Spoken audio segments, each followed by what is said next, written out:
In this CHI 2020 paper, I'm going to present our work on the next generation of human-drone partnerships, co-designing an emergency response system. The work was primarily conducted at the University of Notre Dame in collaboration with the firefighters at the City of South Bend and our collaborator at Johannes Kepler University. Advances in technology mean that drones are increasingly used in society to support diverse tasks such as emergency response. For example, they can be used by firefighters to create thermal maps of burning buildings, to map out hotspots, or to search for victims in windows. They could also be used for search and rescue.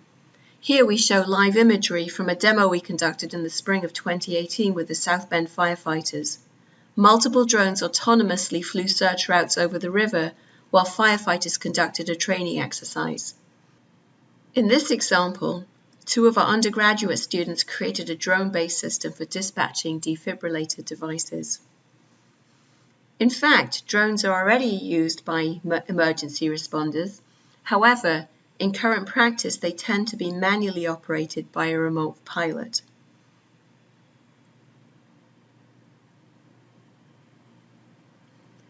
The fire at Notre Dame Cathedral was a highly visible example of this, where drones were used to capture a bird's eye view of a fire.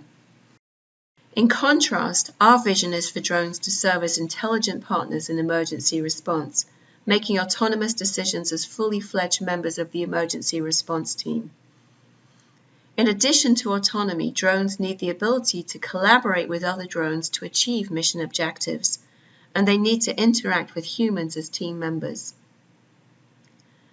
We're building our solution over our existing Dronology platform, which supports the coordinated flight of multiple drones. In this mock-up of a river rescue scenario, drones have been dispatched to search the river. They plan their own routes, use onboard image detection, and when a victim is sighted, they dynamically switch to tracking mode and notify human responders. Part of this challenge is detecting victims with high degrees of confidence, even though they might be partially submerged, or the weather conditions might provide low visibility. Drone response is an example of a complex socio-technical cyber-physical system in which multiple humans are interacting with multiple drones. As such, designing the drone response user interface represents what we call a wicked design problem. These kinds of problems are characterized by the fact that they represent unique domains with no well-formulated solutions. There are multiple stakeholders, often with conflicting needs. There's no definitive known test of a solution's validity, and there's little opportunity to learn by trial and error. To design a solution in this space, we work very closely with the firefighters in the City of South Bend. We created visionary mock-ups of some of the scenarios that the firefighters had told us they were interested in. On the left, you can see a very early mock-up of what it might be like to use UAVs to support structural fires. And on the right-hand side, you can see a scenario for using multiple semi-autonomous UAVs in a river rescue scenario.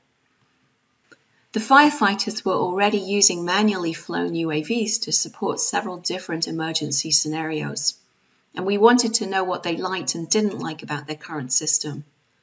So we conducted a series of interviews, and as part of those interviews, we asked them to create a mock-up of what they would like the drone response UI to look like.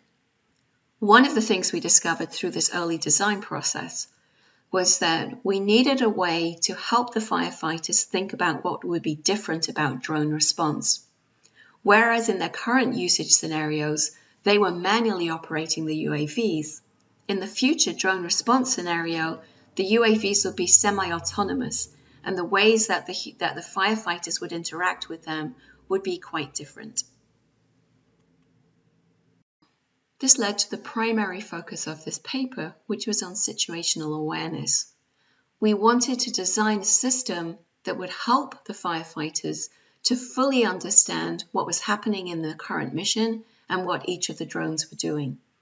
So situational awareness is defined as the ability for users to fully perceive, understand, and make decisions in a given situation. And there are 3 levels of situational awareness. Perception is all to do with recognizing and monitoring what is going on in the environment. Comprehension is about interpreting that information and synthesizing it, while the final level of projection is about understanding the dynamics of the environment and having the ability to project future states so that you can make decisions about what should happen next. There are 8 common design errors that occur frequently in user interface designs which inhibit situational awareness. These have been documented as situational demons by Micah Ensley. Examples of these are attention tunneling, out-of-the-loop syndrome, errant mental models, when a user thinks they understand what's happening, but they in fact have an incorrect conceptual model of the scene, requisite memory trap, misplaced salience, and information overload. We also identified 3 new demons associated with socio-technical cyber-physical systems. The first one, enigmatic autonomy, occurs because robots and other agents are able to operate autonomously. However, their current permissions and capabilities may be unclear to the users. The second situational awareness demon occurs because socio-technical cyber-physical systems require a significant amount of communication between both humans and machines. When communication failures occur, important information that should be known by all of the different agents, humans and machine, may be missed, and this can cause all sorts of problems. Finally, the problem of misaligned interfaces. Misaligned interfaces occur when there are inconsistencies between the information portrayed in a graphical user interface and a physical interface. When drones are flying in drone response, the user interface shows that they are in flight mode, and the positioning of switches on the handheld controller is entirely ignored. In this instance, the user decided to take control back from drone response and to manually control the drone, but they failed to notice that their throttle, shown with the red arrow, was in the fully downward position. As a result of the misaligned interfaces, the drone plummeted to the ground and met its demise as shown on the left-hand side of this screen. Our goal was to work closely with the firefighters to collaborate with them in order to design a solution that would provide them with full situational awareness throughout a mission. We used a scenario-driven approach. First of all, based on the brainstorming and interview meetings that we previously held, we documented a set of use cases which described what a mission would look like. Here you can see an example on the left-hand side. And then based on that use case, we extracted specific scenarios. These scenarios were designed to probe some of the situational awareness demons. Examples included victim identification, for example, when a drone would search for a victim in the river, find the victim, and then autonomously switch to tracking mode. Lost communication when the drone would fly out of the search area and communication was lost. Battery replacement when a UAV with low battery autonomously returned home. Manual takeover, which we've discussed, and the situation when many different events occurred simultaneously and multiple alarms were sounded. We then created an executable prototype which had the capability of enacting each of those 5 scenarios, and we used this enactment to support a series of user studies. The participatory design process involved 3 different design sessions. In the first session, we explored some exploratory ideas. In the second session, we explored with 2 different firefighters the specific situational awareness demons that I've been discussing. And then finally, in our final session, we met with 8 members of the fire department and we walked carefully through each of the different scenarios and collected a lot of different feedback and ideas for integrating into the final design. In each of these studies, we focused on the 5 different use case scenarios. For each one of them, we enacted them in the executable prototype and focused on questions associated with perception and comprehension. What do you think is happening right now? Projection. What would you like to be able to do in this situation? And situational demons. Do you see any of those situational demons at play? So now I'm going to highlight a couple of our findings.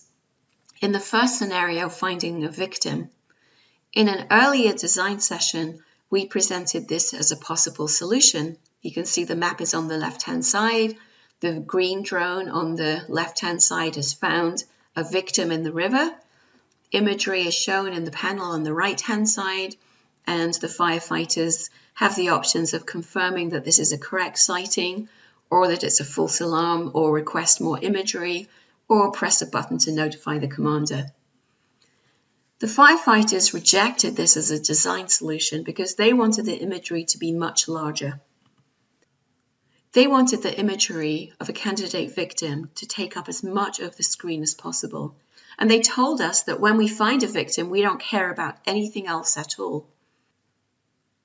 This was an interesting observation with respect to one of the situational demons of attentional tunneling, because the firefighters obviously were willing to embrace attentional tunneling when a victim was being rescued. The firefighters also had very much to say about autonomy. Now, this was the part of the system that was new and different from them, and they said this.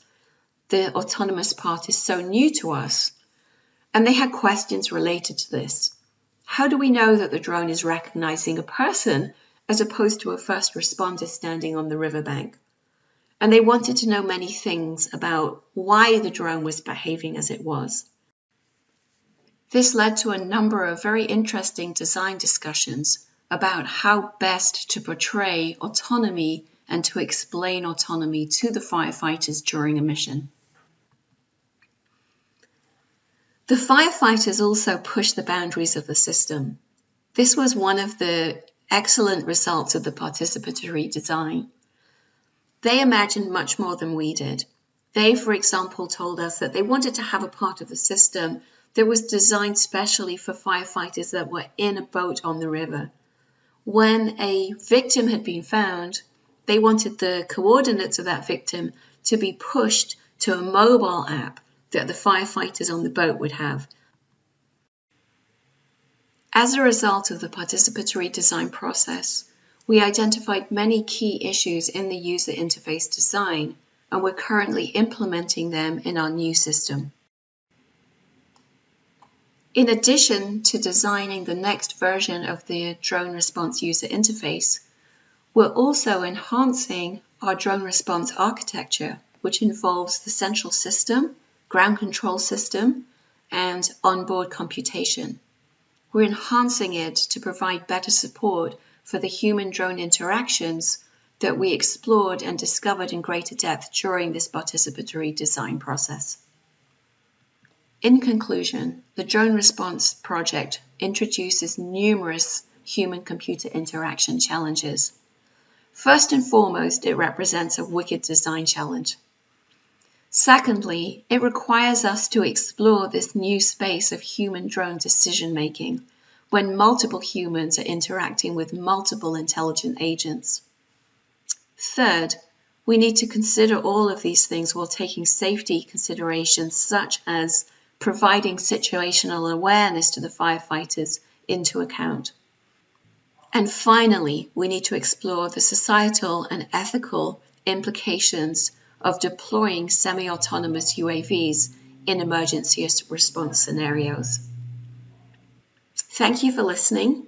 If you have any further questions, please feel free to visit our website, droneresponse.net, or send an email to me at janehwang@nd.edu.